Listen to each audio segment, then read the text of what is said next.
ॐ नमो भगवते वासुदेवाय।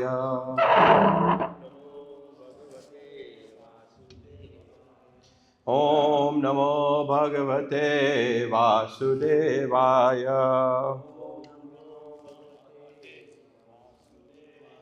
ॐ नमो भगवते वासुदेवाय।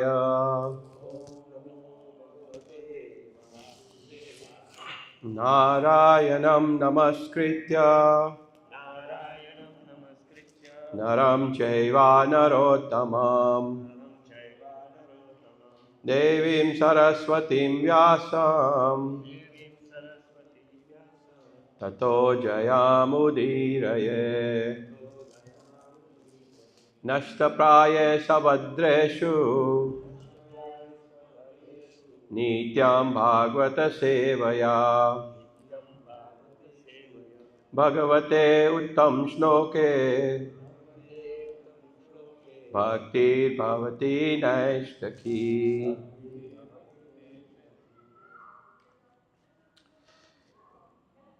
Hare Krishna. So today we will be reading from chapter 3, which is Karma Yoga, text 26. Na buddhi bhedam janaye ajnanam karma sanginam joshayet sarva karmani vidwan yuktaha samacharan na buddhi bhedam janayet ajnanam karma sanginam joshayet sarva karmani vidwan yuktaha samacharan na buddhi bhedam janayet ajnanam karma sanginam joshayet sarva karmani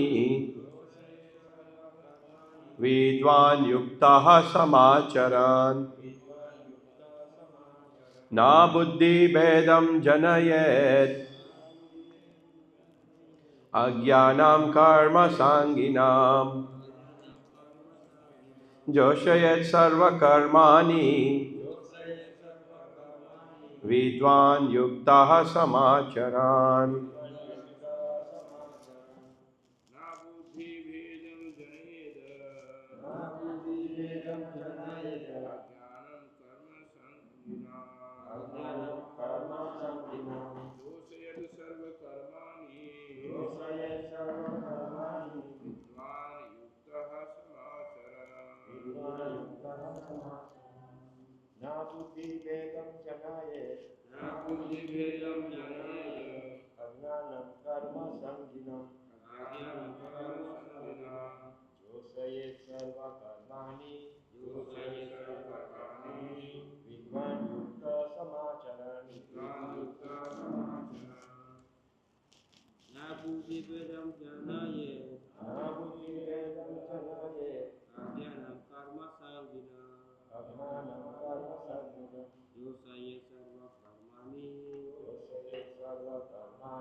Na buddhi bhedam janayet ajnanam karma sanginam joshayet sarva karmani vidwan yuktaha samacharan. Na buddhi bhedam janayet ajnanam karma sanginam joshayet sarva karmani vidwan yuktaha samacharan. Pulinji, Mataji. Na buddhi bedam janayed agyanam karma sanginam joshayet sarva karmani vidwan yuktaha samacharan. Word for word translation. Na, not. Buddhi bedam, disruption of intelligence. Janayed, he should cause. Agyanam, of the foolish. Karma sanginam, who are attached to fruitive work. Joshayet, he should dovetail. Sarva, all. Karmani, work. Vidwan, a learned person. Yuktaha, engaged. Samacharan, practicing. Translation by His Grace, Srila Abhayachan Prabhupada ki jai, Srila Prabhupada ki jai. So as not to disrupt the minds of ignorant men, attached to the fruitive results of prescribed duties, a learned person should not induce them to stop work. Rather, by working in the spirit of devotion, he should engage them in all sorts of activities for the gradual development of Krishna consciousness. Please repeat after me. So as not to disrupt the minds of ignorant men attached to fruitive results of prescribed duties, a learned person should not induce them to stop work. Rather, by working in the spirit of devotion, he should engage them in all sorts of activities for the gradual development of Krishna consciousness. Purport by Srila Prabhupada ki jai. Vedaischa sarver aham eva vedya. That is the end of all Vedic rituals. All rituals, all performances of sacrifices, and everything that is put into the Vedas, including all direction for material activities, are meant for understanding Krishna, who is the ultimate goal of life. But because the conditioned souls do not know anything beyond sense gratification, they study the Vedas to that end. But through fruitive activities and sense gratification, regulated by Vedic rituals, one is gradually elevated to Krishna consciousness. Therefore, a realized soul in Krishna consciousness should not disturb others in their activities or understanding, but he should act by showing how the results of all work can be dedicated to the service of Krishna. The learned Krishna conscious person may act in such a way that the ignorant person working for sense gratification may learn how to act and how to behave. Although the ignorant man is not to be disturbed in his activities, a slightly developed Krishna conscious person may directly be engaged in the service of the Lord without waiting for other Vedic formulas. For this fortunate man, there is no need to follow the Vedic rituals, because by direct Krishna consciousness, one can have all the results one would otherwise derive from following one's prescribed duties.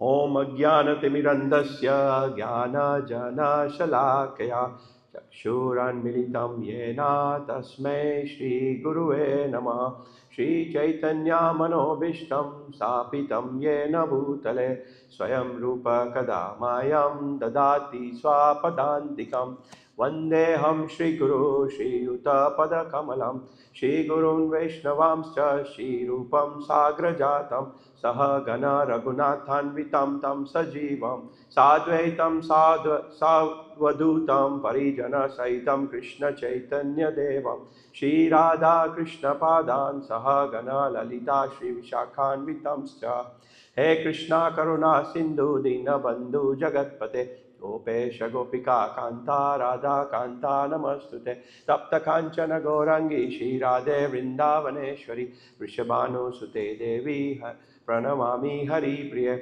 Vancha Kalpatarubhyascha Kripa Sindhubhya Evacha Patitanam Paunebhyo Vaishnavebhyo Namo Namaha Jai Shri Krishna Chaitanya Prabhu Nityananda Shri Advaita Gadadhara Shiva Sadi Gaura Bhakta Vrinda Hare Krishna Krishna Krishna Hare Hare Hare Rama Rama Rama Hare Hare Namo Vishnu Padaya Krishna Prasthaya Bhutale Srimati Bhaktivedanta Swami Niti Namine Namaste Saraswati Deve Gaurvani Pracharine Nirvishesha Shunyavadi Praschatya Deshatari. So Hare Krishna everyone, welcome to this class, to a very amazing slok which lays the foundation for all that we do as devotees. A super slok, so please put your minds to it, and hopefully I can deliver a little bit. So, we are in chapter 3, which is Karma Yoga, and Arjuna has asked a question that what is the need to fight when I can renunciate? You have told us in chapter 2 that the ultimate is renunciation. So, what is the point of fighting? So, what is the point of, in other words, these prescribed duties? Arjuna is the Kshatriya, so his duty was to fight. And Krishna is explaining, and he starts where what a great man does, everybody else, the common people follow. So it's about setting an example for the common man. By doing your prescribed duty, it is slowly purifying you, to elevate you to a higher consciousness, and with the ultimate goal of breaking the cycle of birth and death.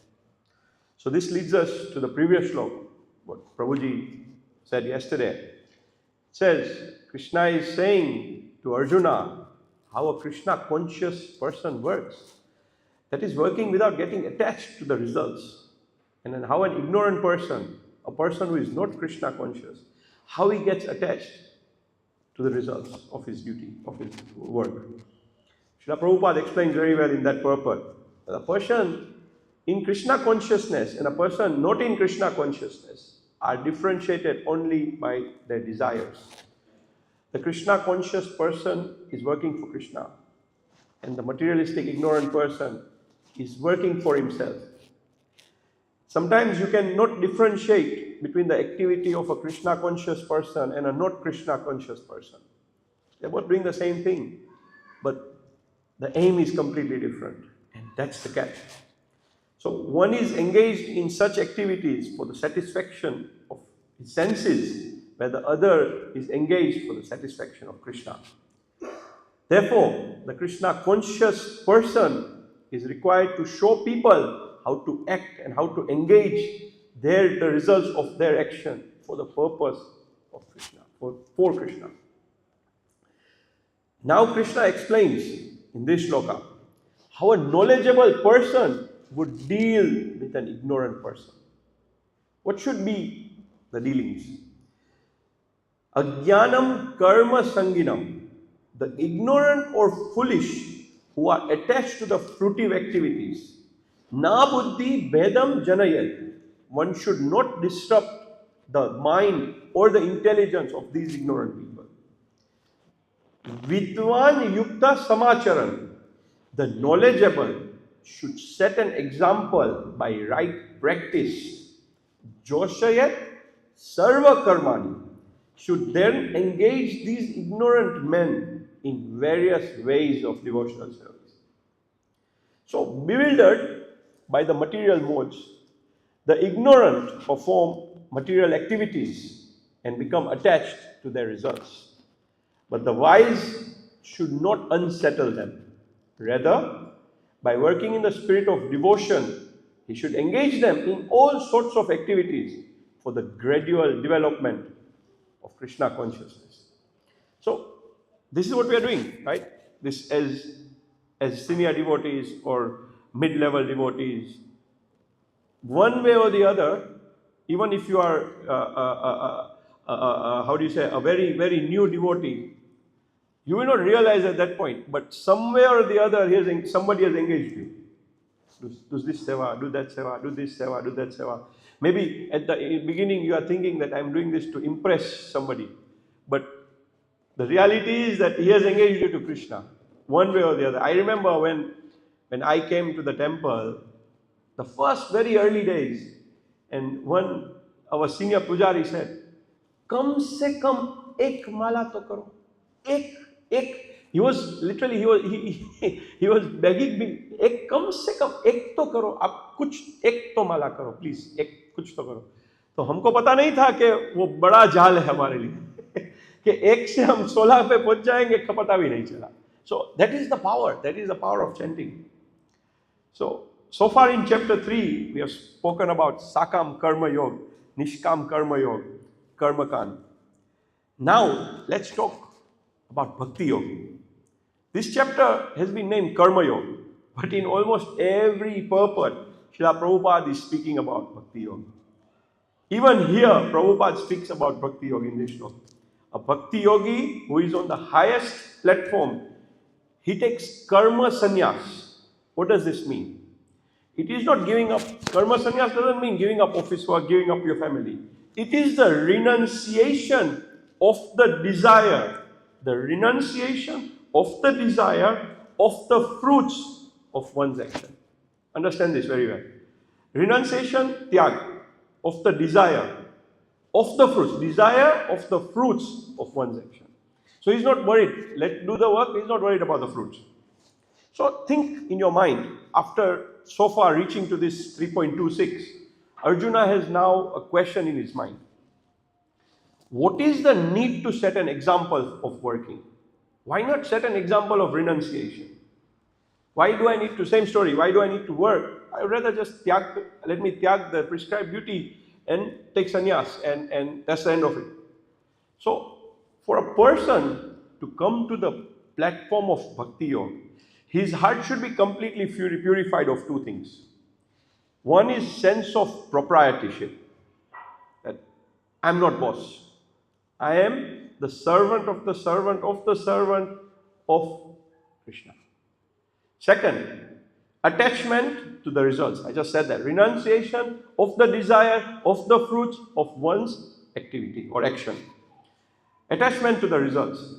These are two things that he should lose, the Bhakti Yogi. The proprietorship mode and not be attached to the results.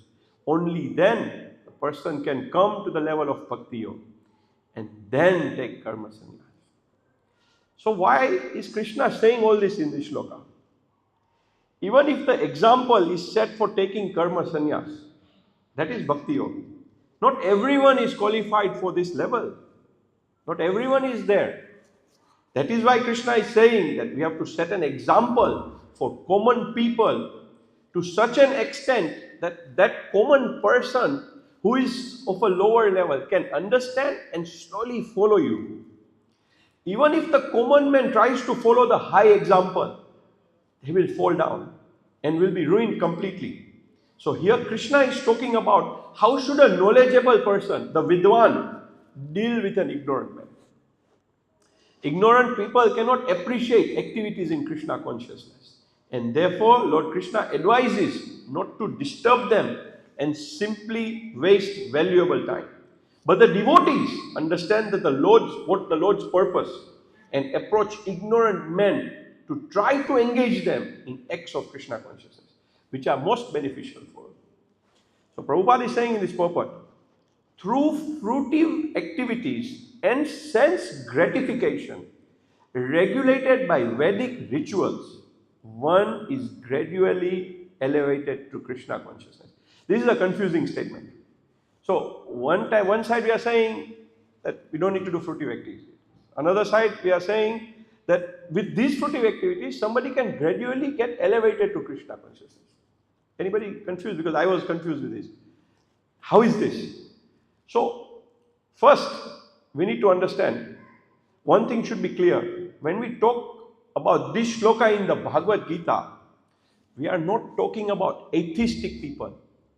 We are not people who don't believe in God, period. Or we are not talking about those people who don't believe in Shastra. Neither are we talking about those people who believe in Shastra but are not following Shastra. Atheistic, ones who don't believe in Shastra, and one who believe in Shastra but do not follow the Shastra. We are not talking about these people. We are talking about a higher level of people than this. So we are talking about people who believe in the Shastra, are following the Shastra, but are following for sense gratification. So this is a high category of people that we are talking about. These are people who are above all those three categories that I just mentioned. So, but here we also want to get rid of this category and we want to go even higher. We want to climb this. So here it is given that there are many people who follow the rules and regulations. They do the rituals only for one thing, and that is sense gratification.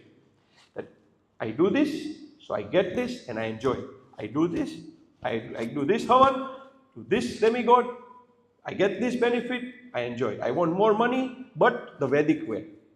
Okay? So we are talking about such people. But such people are much better than all the lower categories, atheistic people, one who are not rejecting the Shastra and one who believe in the Shastra and do not follow. Slowly and steadily, the person who is doing sense gratification, who is following the Shastra and doing sense gratification, will be elevated to a higher consciousness. And finally, he will come to the highest platform of Krishna, that is Krishna consciousness.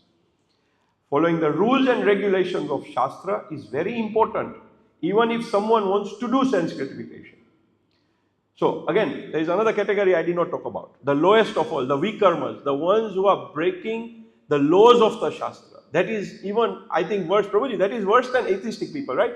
The ones who are doing vikarma. Vikarma is what our four regulative principles are based on, which is no meat eating, no intoxication, no gambling, and no illicit relation. Right? So he will come slowly if he follows these rules and regulations of the Shastra. Even if he is doing sense gratification, he will climb up slowly. So why do we have to follow the Shastra?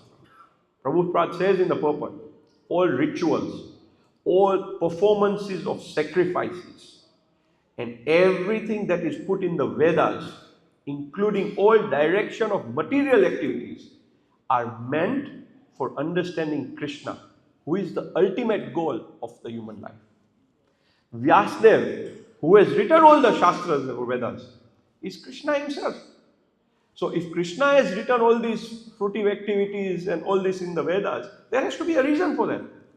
So Krishna says in chapter 15, verse text 15, Sarvasya chaham hridi sanivishto mata smritir jnanam apohanam cha veddescha sarver aham eva vedyo vedanta krid veda vid eva chaham. Meaning, or translation, I am seated in everyone's heart, and from me come remembrance, knowledge, and forgetfulness. By all the Vedas, I am to be known. Indeed, I am the compiler of Vedanta, and I am the knower of the Vedas. Suppose someone asks Krishna, what is the purpose of all these Vedas? What is the essence of all the Vedas? Krishna says, the purpose of all the Vedas is to know me, Krishna. That is the clarity of the Bhagavad Gita given by the Supreme Personality of Godhead. Om Shri Rukmani Dwaikadhish ki jai, Sita Ram Lakshman Bhakta Numan ki jai, Shri Gaur Nitai ki jai, Shri Lakshmi Narasimha Bhagwan ki jai, Srila Prabhupada ki jai. Krishna says the purpose of the Vedas is to know me. This is the clarity of the Bhagavad Gita given by the Supreme Personality of Godhead. Essence of all Vedic scriptures is to know Krishna, to understand Krishna, and finally, with our practice and with His mercy, to go back home, back to Godhead, and break the cycle of birth and death. So if someone is following the Shastra properly, following the rules and regulations, he gets to know more about the Lord. He gets to know how he can reach the Lord. He gets to know how this material world is futile, and how he can get to break the cycle of birth and death. All these things will gradually be revealed to even that person who is doing sense gratification. This is because his qualification is that he's following the Vedas to do sense gratification. So what about the realized souls? What about the Krishna conscious souls? Prabhupada says in the purport, a realized soul in Krishna consciousness should not disturb others in their activities or understanding, but he should act by showing how the results of all work can be dedicated to the service of Krishna. A very simple example here. A Krishna conscious person loves food, but he will not eat food without what? He will offer to Krishna. Krishna is the Bhogi, Bhaktaram, Yajna Tapasam. And he will eat prasadam. And he will enjoy the prasadam. He will honor the prasadam. Different, same thing. The non-devotee is eating food, the Krishna conscious person is eating food. Difference? He is the Bhogi, the non-devotee, and here is honoring prasadam.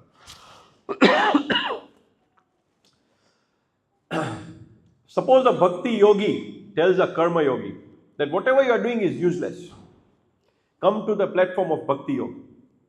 A person who is doing karma kand, or if he is completely attached to the work or the results, his mind will be completely disturbed by this statement. He is not qualified to come to the level of bhakti yoga.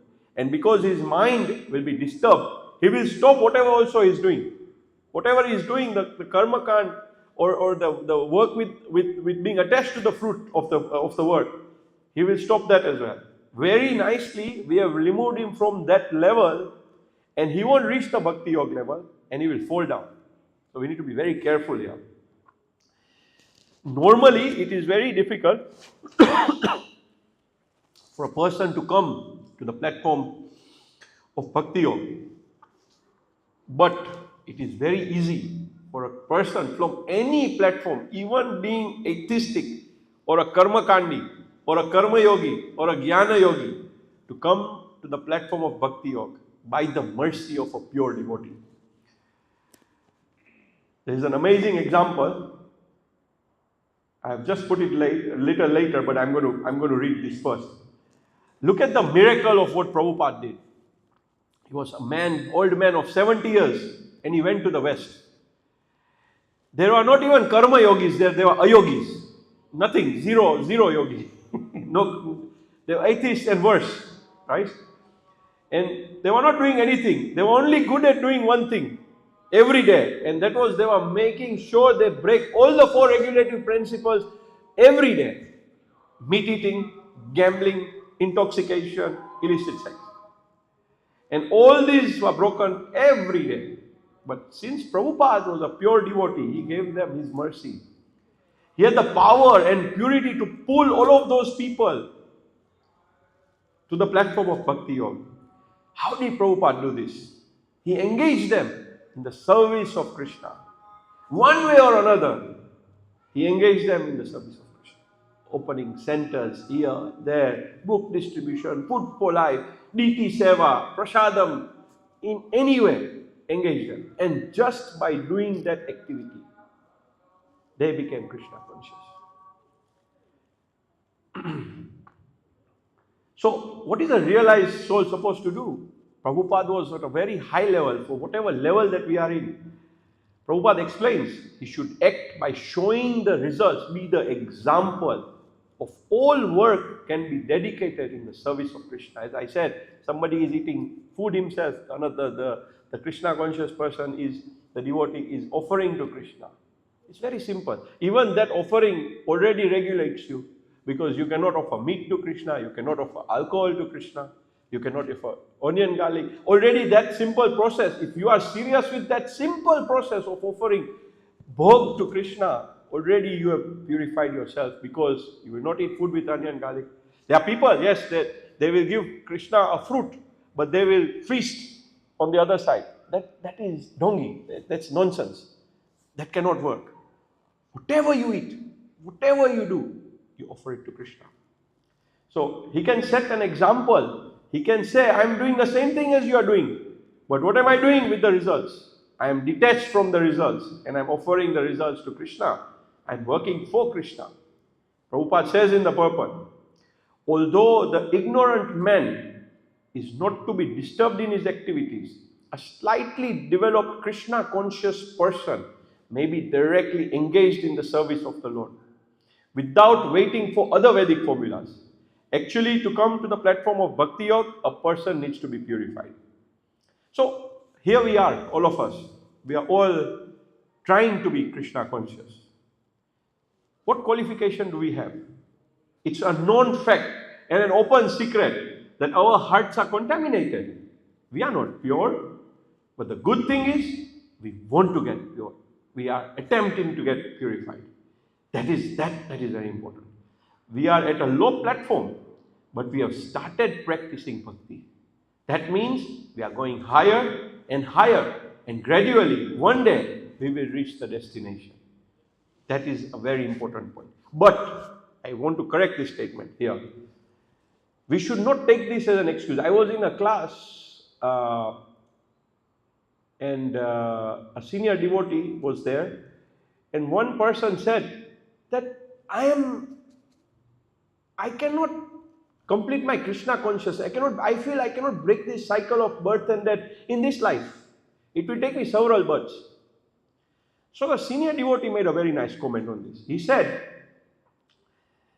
yes, you are being humble, and that humility is good. But it also shows laziness. It also shows that you are making story. You are making excuse. You are not dedicated enough. Why can't you go? Why can't you break this cycle of birth and death? Be more committed. What guarantee do you have that you will be a human in your next birth? What if you are a dog? He didn't say it that harshly. I'm saying it that harshly. What if you are a dog? What if you are another animal where you don't have the intellect or consciousness to understand anything? This human body is priceless. Today only I read in Canto 11, chapter 2, and Narad Muni is telling Vasudev, and he's saying that this human body is very rare, very rare.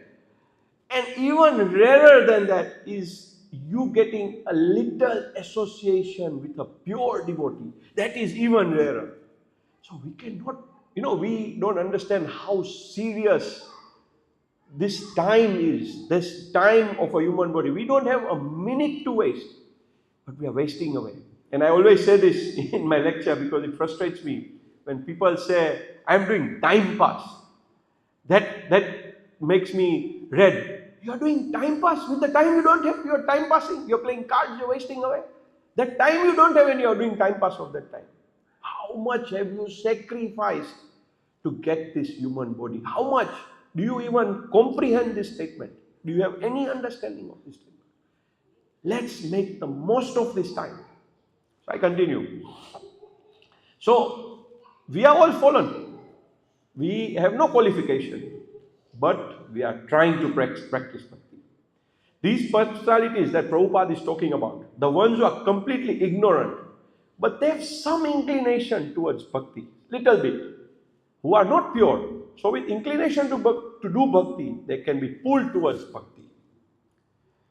In this way, we understand what Prabhupada did. He did a miracle. He engaged ignorant and sinful men in the service of Krishna. And gradually with time, all these ignorant men got purified and elevated themselves to the platform of Bhakti Yoga. And they started to feel love towards Krishna. All glories to Srila Prabhupada. All glories to all his devotees who do the task of engaging ignorant men in the service of Krishna. Prabhupada says in this purport, for this fortunate man, there is no need to follow Vedic rituals because by direct Krishna consciousness, one can have all the results one would otherwise derive from following one's prescribed duties. So the Vedic rituals have to be done to purify your heart. But if one is fortunate, a pure devotee will enter their life. He will give them prasadam, instruct them about chanting, or call them for Jagannath Rath Yatra, or ask them to serve in the Food for Life program. All these things a devotee will do to make sure that this person who is ignorant, but at the same time fortunate to have some inclination towards Krishna consciousness, becomes a devotee. So this is a Food for Life program we are doing. What is the point of the Food for Life program? I mean, I personally have been engaged in service, in feeding. We were feeding a big number of children. And when I started understanding the Bhagavad Gita, I realized that I'm wasting my time. Why am I wasting my time? If you ask anyone that if you're giving food to a hungry person, you're doing very noble thing. Humanitarian cause, very noble thing. But is that what the Bhagavad Gita is saying? No, it's not. Because you are just delaying his suffering. By giving him food, normal food, you are delaying his suffering. That okay, you will feed him, so you will ease his hunger today, but tomorrow he'll be hungry. Day after tomorrow he'll be hungry. So this also brings us to that example. The elephant or the ant, who is hungry? There is nobody who is hungry. The ant gets his rightful food, and the elephant who eats 200 plus kilograms in a day also gets food. Who is giving them food? Krishna is giving them food. So we stopped this activity once I came to understand that this activity of feeding these children was not, I was just getting karmic balance, which is what I don't want. I want no reaction for my work. I don't want to be attached to the result. I don't want good karma and bad karma. This also statement, it took me a long time to understand. That normally we say, nahi, paap nathi karvanu. We don't want to do paap. Yes. But punya nathi karvanu. This statement, I think I asked Anandas Prabhu 3-4 times. Prabhuji, yes, sahi likha hai. Bilkul sahi likha hai. Punya bhi nathi karvanu, because that is credit balance. To have that credit balance, you have to come back here to use that credit balance. So we have not broken the cycle. So what are we doing in the Food for Life program? Please understand this. We are serving Bhagwan. That food we have made prasadam. That is prasadam. Now that prasadam we are serving to the most lowest tamasic minded people. They are being served prasadam. Their life will change 100%. And I believe that maybe a few births ago, last birth, who knows, somebody must have done this kripa to us and given us that prasadam. And it has brought us to this standard, this level where we are talking about the Bhagavad Gita and listening to the Bhagavad Gita. Somebody must have done that. That is changing their destiny. Not giving food to a person, a poor person or a hungry person. Not giving a blanket to a poor hungry person. No. Give them, change their destiny. The only way you will change their destiny is by engaging them in one way or the other in Krishna consciousness. One way or the other in serving Krishna. One way or the other somehow linked. So this is a great responsibility towards all devotees. We must preach the message of Bhagavad Gita. All of us have to preach that Krishna is the Supreme Personality of Godhead. And the goal of life is to attain Krishna in this lifetime, and break the cycle of birth and death. So how do we do this? By chanting the Maha Mantra, Hare Krishna, Krishna Krishna, Hare Hare, Hare Ram, Ram Ram, Hare Hare. Preaching is not very hard. We don't have to be a big philosopher, give big lectures. No. It's not that. We can simply give them a preaching card, basic, and instruct them to chant. We can tell them, whenever they get time, to chant at least once a day. Remember, the biggest preaching activity is your own personal example. You cannot talk about something and you are doing something different. When you are doing it, as I said even last time, the whole world is watching you. They are watching the change in you. Most people will not tell you, oh, we are very happy to see you. They will not tell you that. But deep down, they are saying, look at this person. Look at the activity he's doing. That is the change. That example is the change. Just by changing ourselves, that is first way of preaching. Now we tell them to chant at least once a day. So even if someone starts chanting even once a day, at least his journey has begun in the path of Krishna consciousness. I am an example of that. I started, as I said, the head pujari told me, please, it's like as if I was doing a favor on him. Please, He said to my children, to my family, ek mala to karo, kam se kam ek mala. And that's how I started. And look at the power of the Mahamantra. Suppose this person says, okay, I don't have time to even chant even once a day. So what can we do then? Simple. One, prasadam. Prasadam is something everyone likes. And everyone understands this is prasadam. It's some, maybe don't understand the meaning exactly, but it says something related to God. Okay, I will take prasadam. So we should carry prasadam and give to them. Just by having that prasadam, that person's spirituality starts. We could not see it, but it starts. The person who gave them the prasadam started that person's spiritual life. This is precisely our intent in the Food for Life program. What better? We are feeding 2,000 children, adults every week. These people, and I'm telling you from real example, and David can also vouch for that, they have become mannerful. There are people, these tamasic people, they are bowing the head, they are joining the heads, bowing the heads, and saying, Hare Krishna. They are smiling. You see these people, utmost respect. Sometimes I'm driving in the car. Now they know my car. So, Hare Krishna, they are shouting, Hare Krishna. David Prabhu, you experience this? It's unbelievable. And look at what they are saying. Hare Krishna, the highest words. This is the change. And we can practically, and as I said, it's the most tamasic level, the lowest level. These are people who are drinking, they're doing all sorts of wrong things. Because that's the birth. But look at the change. And just that Hare Krishna, what second, next birth, what will they get? Just comprehend this. So, we can do house programs or birthday party where we can invite a senior devotee to come and give a small class. We can invite our friends, our relatives, our neighbors who are not in Krishna consciousness. These people are Shri Rukmani, Dwarikadish, Sitaram, Shri God, Lakshmi Narasimha, Prabhupada. So these people think they are coming for a birthday party, but we are smartly doing a Sankirtan party. Preaching and speaking about the Bhagavatam. This is also another very important thing. You know, Gujaratis, Prabhuji, also you are half Gujarati now. We always think of profit and loss. That what is the point of doing all this? You know, might as well I continue in my spiritual life. You know, these people don't want to listen to me. Why do I need to talk about all this? You know, they are not listening. They are thinking I'm crazy or I've been brainwashed. They don't know. My brain has been washed.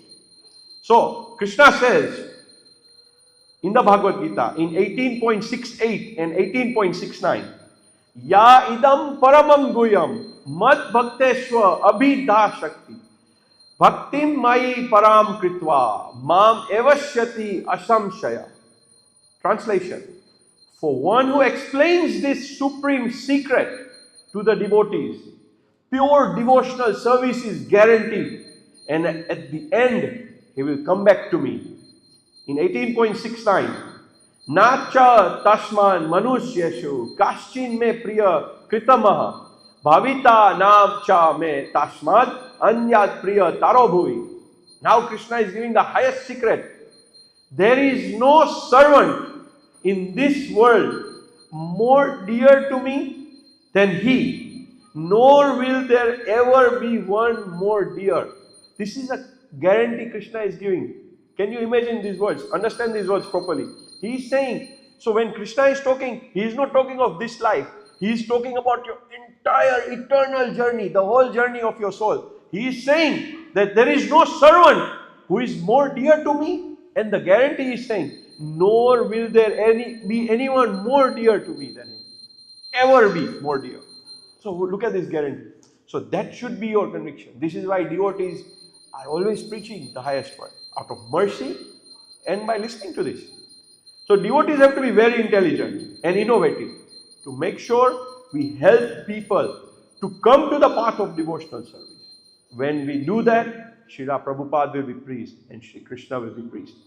We must continue preaching in innovative ways with only one goal, that we help these ignorant people get closer to Krishna and hopefully one day break the cycle of this birth and death.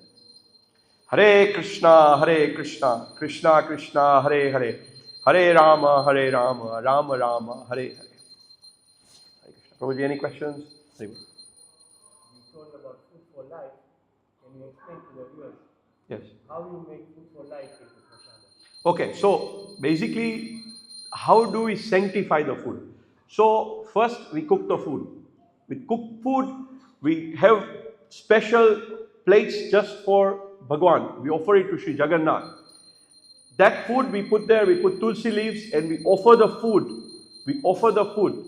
In 9.26 it says, Patram pushpam phalam toyam yo be bhakta prayachati. So with love and devotion, you can offer me a leaf, a flower, water, leaf, flower, water, and fruit, yes. And I shall accept it. So we offer that to Sri Jagannath, Krishna, and then we put that food, we mix the whole food. So the whole food is sanctified. That has no sin, it's total purification. Anyone who consumes it, guarantee will progress towards Krishna. That's a guarantee. Yes. So, so the prayer is Mahaprasade. This is the prayer after the food has been offered to Krishna.